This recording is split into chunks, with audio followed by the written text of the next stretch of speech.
Tuko na nani hapa? Kuna Mo Kelvo, the Don. Okay, so niko na some few questions for you. Yeah. Hata before tujaenda mbali. Yeah. Na watu wengi wanashangaa. By the way, what's your net worth? My network. Yeah. Nilisikia mzai fulani akisema at the age of 31 huwezi kuwa unaweza achieve 50 million. But mimi according to my own knowledge yenye niko nayo na venye mimi najua vitu kwa ground venye ziko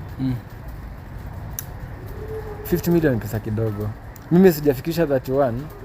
I'm between 20 and 23. I'm there, niko tu hapo around. But nikikwambia 50 million si pesa mingi, nitakuwa nimekudanganya. Utakuwa umenidanganya. So ni pesa mingi? Ni kidogo. Oh, so 50 million ni pesa kidogo sana. But si nimesikia watu wakisema nini kufikisha 1 million ni itilafu, like ni ngori. Actually, let me tell you one thing. Kutengeneza kumake 1 million is very easy. Easy. Me, I made my first million at the age of 19. Nikiwa second year Zitec University. And that's the reality. That's when I make my own 1 million. Okay, kuna wale wanasemanga ukae 1 million. Katai ukae 1 million. Hiyo ni mindset ya poverty. Watu wenye wako na pesa mingi wanakaa tu hivi, enda uwatafute chini ya maji. Wewe mwenye unavaa suti unakaa vizuri huna kitu. So watu wanapiga masuti nini wanakonga tu wameuma nje. Chenye najaribu kusema ni kila mtu ako na venye anajipresent, kuna venye yako personality ya mtu. Kama mimi nimezoea tu kuwalk tu kwa street. Uweze ni change.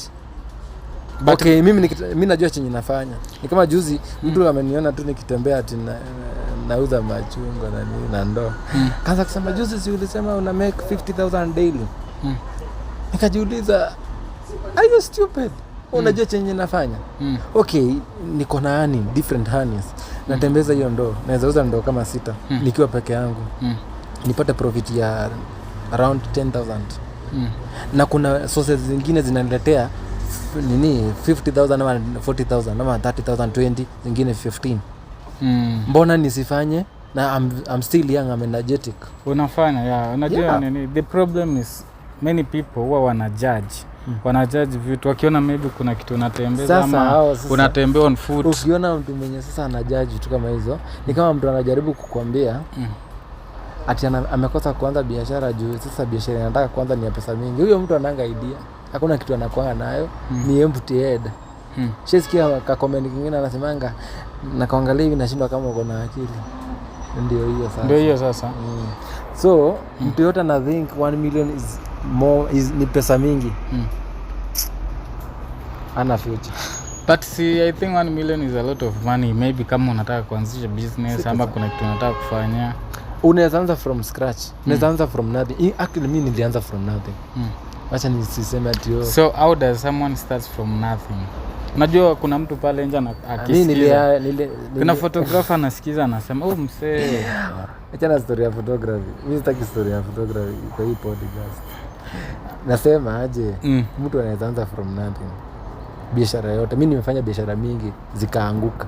Nimeuza maharagwe, nikauza avocado. Zote zikaanguka. Nikaanza mitumba, ikaanguka. Nikafungua hoteli, ikaanguka. Hizo vitu zote nimefanya zote. Lakini for now nikikwambia hizo biashara zote ziko na do. Juu si unaona kuna watu kuna hoteli wamerun for many years, wanalea watoto, wanasomesha na bado hawajaifunga na wanalipa rent. Kutoka kwa hiyo maybe kibanda sikia. So inamaanisha aje? Hakuna biashara ina do. Pesa ni mtu. Pesa si kazi yenye nafanya. Hiyo ndio kitu inafaa kustick. Ina combine vitu mingi. Your mindset, the way you interact with people, your communication. Nacheki. Hizo vitu zote zinaendelea your success. Okay. Na mtafute pesa, mwache kusumbua watu. Unasema